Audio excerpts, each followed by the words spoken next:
তাড়াতাড়ি কাপড়গুলো ধুয়ে নি, অনেকগুলো কাপড় ধুইতে লাগবে আমাকে।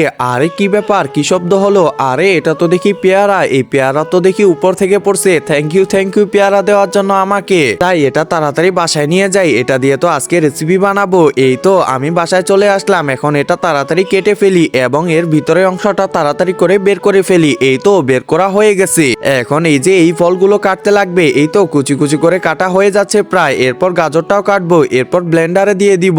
এগুলো সাথে সাথে দুধ দিতে লাগবে, এরপরে এখানে মধু দিয়ে দিব। একটা কাজ করি, একটু মধু খেয়ে দেখি তো। আরে বা, অনেক ভালো লাগলো। তাড়াতাড়ি এগুলো ব্লেন্ডার করে নিতে লাগবে। এই তো ব্লেন্ডার করা হয়ে গেছে, এখন পেয়ারার মধ্যে দিয়ে দিব। এই তো পেয়ারার মধ্যেও দিয়ে দিলাম। কাবা ঘরের দিকে তাকালেই নাকি সবগুলো মাপ হয়ে যায়। হে আল্লাহ, যে আমার ভিডিওটা দেখে লাইক এবং সাবস্ক্রাইব করে দিবে তাকে একবার হলেও কাবা শরীফে যাওয়ার তৌফিক দিও। বাহ, অনেকটা হয়েছে দেখি। এখন ঢাকনাটা লাগিয়ে দিয়ে এই তো লাগিয়ে দিলাম। আরে বাহ, অনেক সুন্দর লাগতেছে, যাই খেয়ে নি। আরে নিমি, কি খাইতেছো? এই তো কিছু না, পেয়ারা রেসিপি। আচ্ছা আমাকে দাও তো, একটু খেয়ে দেখি। আরে বাহ, অনেক স্বাদ করতেছে, আমি নিয়ে গেলাম।